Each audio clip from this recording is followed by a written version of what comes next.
Are you suffering from lower back pain that you just can't seem to get rid of?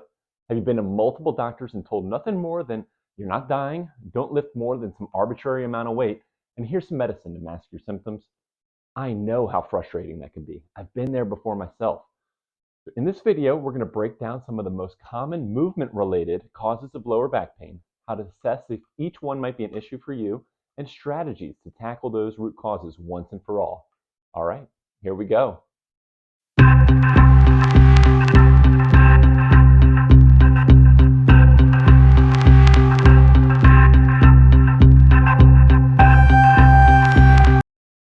So first, a quick disclaimer. I do think there can be value in seeing a traditional doctor, be it a family medicine doctor, orthopedist, etc., for lower back pain.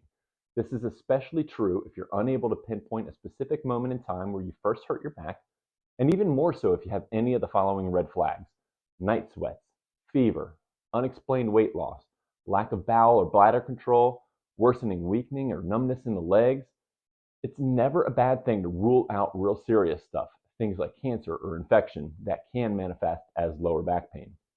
But let's assume you've already seen a doctor and everyone is pretty sure this is not something really gnarly like I was alluding to before. What then could be causing your pain? The first big driver of lower back pain is hip stiffness. Your hips are a ball and socket joint that are made to express a large amount of movement, but due to the sedentary world we live in, it can become very easy to lose hip mobility over the years. When we do, our body will start to find more movement from other places, places like the lower back. Think of it this way: if life is still going to ask you to perform tasks like picking things up from the floor, swinging a golf club, even walking, your body will likely begin to involve your back more in those tasks when your hips are no longer capable. So how do we know if hip stiffness might be playing a role in your lower back pain? One assessment that I like to use is the couch stretch with an elevated front foot. If you can pass this test, then you very likely have more than enough hip range of motion, and stiff hips probably are not playing a big role in your back pain. To perform this test, you will need a wall, a pillow, or pad to comfortably place your knee on the ground, and a step stool or other object approximately 6 to 12 inches tall. Get down on all fours facing away from the wall and place one knee at the wall-ground junction. If you aren't feeling much of a stretch here yet, bring your opposite leg out in front of you. If there's still not much of a stretch, bring your torso to an upright position. Most people feel a pretty strong stretch by this point, but if it's not too bad, now attempt to place your front leg up onto the step stool. If you can get into this position somewhat comfortably, then you have pretty solid hip mobility.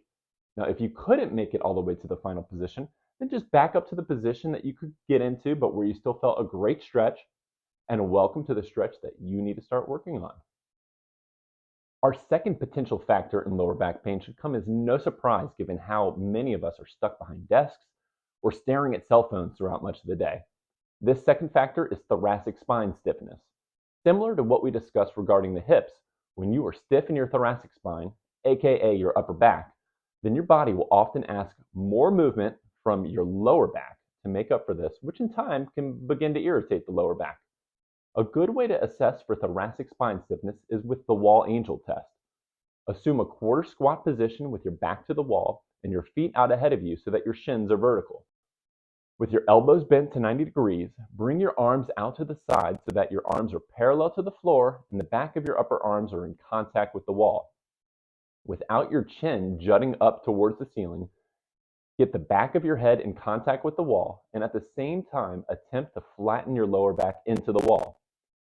If you feel like there's this back and forth seesaw effect happening, where every time you bring your head towards the wall, your lower back wants to move away from the wall and vice versa, you likely have some thoracic spine stiffness.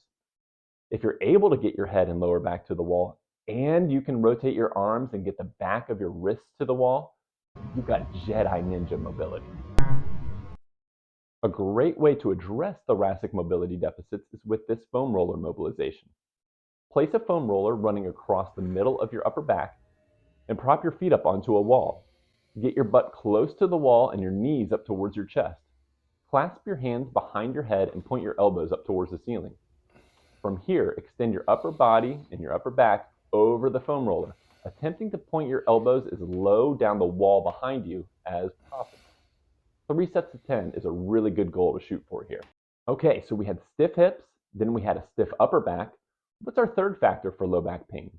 Coming in at number 3 is poor core stability. Unlike our upper back, which has a rib cage that confers a lot of stability, our lower back is almost completely reliant on the muscular system for its stability. We have both intrinsic muscles, such as the multifidus, which help provide very targeted stability between spinal segments, as well as global stabilizers, such as the muscles of the abdominal wall. These muscles operate most efficiently when the diaphragm, which is the primary muscle involved in breathing, is stacked over the pelvic floor muscles.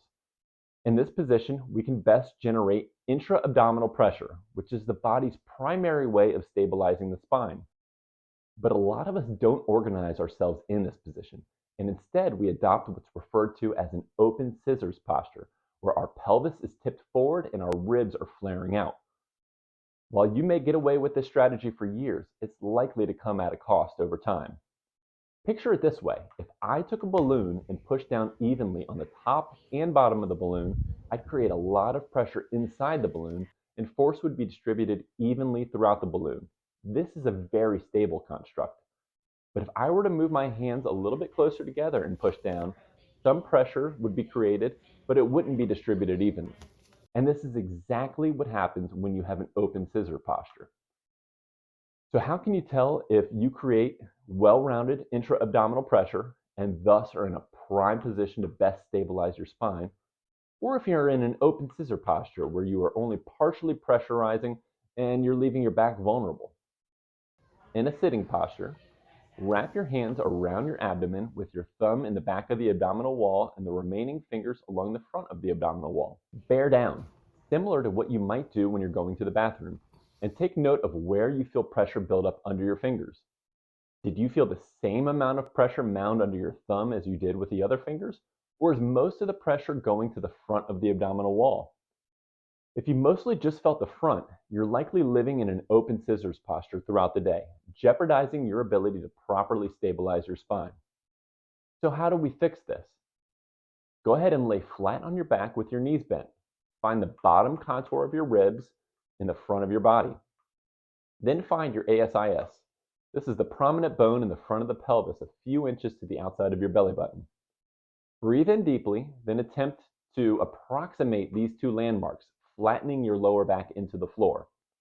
Attempt to hold this position, but still allow yourself to breathe at a normal rate. Following an exhale, attempt the same bearing down that we did in the test, and attempt to drive the pressure to the back of the abdominal wall where your thumbs are. While you undoubtedly did this effortlessly in childhood, as this is the way we all stabilize our spines early in life, this can become quite challenging if we spent years in an open scissor posture. So be patient and just keep practicing. The fourth driver in lower back pain piggybacks off of our core stability discussion. While we all breathe, many of us resort to less than ideal breathing mechanics. When we live in that open scissors posture, our diaphragm muscle is no longer oriented straight down and instead is oriented down and forward. Because of this, when we inhale, we expand the front of the abdomen while we close down the back of the abdomen. This further reinforces the open scissors posture, making it worse with time. Even worse, sometimes we actually see people's abdomens get sucked inward as they inhale. This is known as paradoxical breathing, and it essentially means your diaphragm is going about things backwards. When we are in open scissors, or when we have paradoxical breathing, we overuse our spinal erector muscles in our back to lift the rib cage with each exhale, driving a lot of tone in these muscles and in turn creating back pain. So how do we know if this is happening to us? Similar to our last test, wrap your hands around your abdomen, but this time breathe in deeply. Are you breathing more in the front of your abdomen versus the back of the abdomen? Is your stomach sucking inward as you inhale? If so, breathing could be a big piece of your back pain. A great fix for this is child's pose. From an all-fours position, rock your hips back to your heels and lower your head to the ground. In this position, concentrate on filling your lower back with breath every inhale, and also attempt to maximally exhale with each breath. Perform this for several minutes every day. A final driver in low back pain is the habitual positions that we hold ourselves in throughout the day, aka posture. Now, I don't really believe that there's any one position that a healthy spine needs to refrain from or be in all day long. So don't take this advice as your grandmother's advice of always keeping your shoulders back and down. But if we are spending the majority of the time in one position throughout the day, be it slouched, overarched, or even in a good posture, we are likely to be overstressing some structures while underutilizing others. The test for this isn't really a test per se, it's more of an observation. Look through photos of yourself. Do you look like you're always doing your best impersonation of the Hunchback of Notre Dame?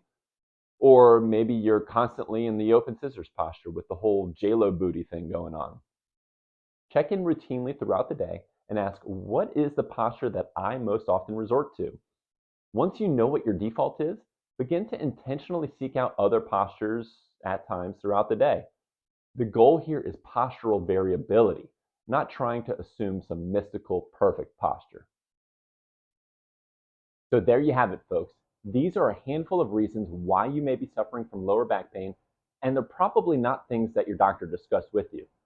So as a recap, we have hip stiffness, thoracic spine stiffness, poor core stability, poor breathing mechanics, and habitual postures as potential drivers for lower back pain. I hope that this video benefits you and can help you get your back pain under control. I would love to hear from you if you do find this video helpful, as well as if you have any questions regarding the content of this video. Feel free to leave comments and questions in the comments section below. And don't forget to subscribe to this channel for more content related to all things movement.